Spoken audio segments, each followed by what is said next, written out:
La scène peut paraître banale, deux dirigeants, une poignée de main, une conférence de presse. Et pourtant, ce qui s'est joué vendredi dernier à Brégançon entre Emmanuel Macron et Friedrich Merz est peut-être plus important qu'il n'y paraît.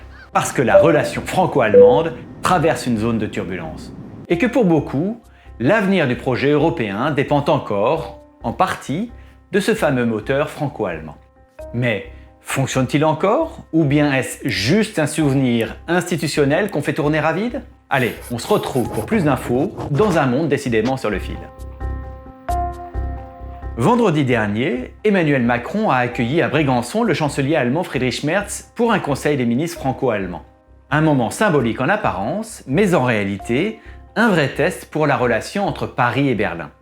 C'est la première fois que Merz, élu il y a quelques mois, vient en France dans ce cadre. Et ça se passe à Brégançon, la résidence d'été du président.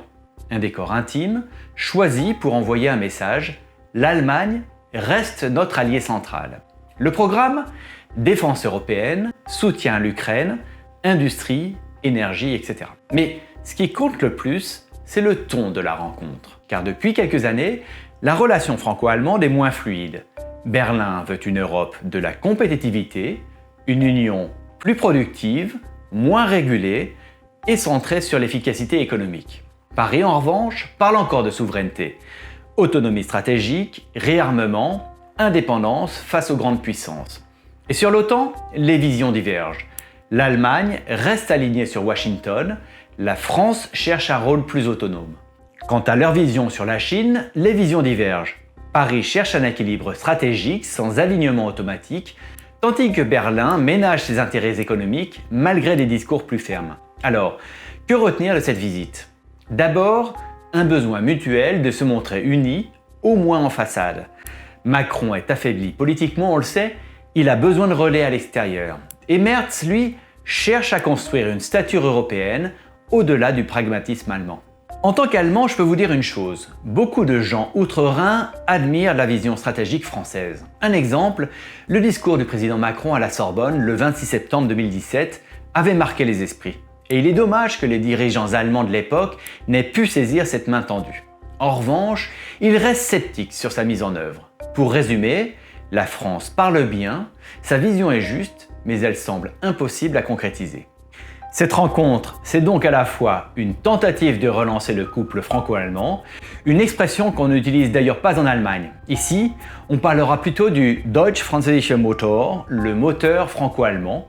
Et cette rencontre, c'est aussi un révélateur de ces tensions internes. Alors, un moteur enrayé ou encore en rodage? Il y a eu cette phrase forte de Merz. Si la France propose un partage du parapluie nucléaire, alors c'est imaginable. Il faut en parler, même si c'est très compliqué. Voilà, une ligne qui aurait été impensable il y a encore 10 ans. Mais avant de continuer, je voulais vous dire que YouTube cache mes vidéos à 97,3% d'entre vous, car seulement 2,7% ont activé la cloche. Donc si vous ne voulez pas que l'algorithme décide pour vous, activez la cloche. Donc je reviens sur cette discussion inédite du partage du parapluie nucléaire. Au fond, cette rencontre pose une question de fond. L'Allemagne et la France peuvent-elles encore bâtir ensemble une Europe puissante, stratégique et indépendante?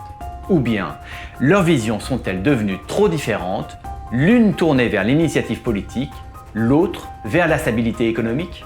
Et vous, que croyez-vous? Le moteur franco-allemand peut-il encore faire avancer l'Europe? Dites-moi ce que vous en pensez dans les commentaires. Merci et à bientôt.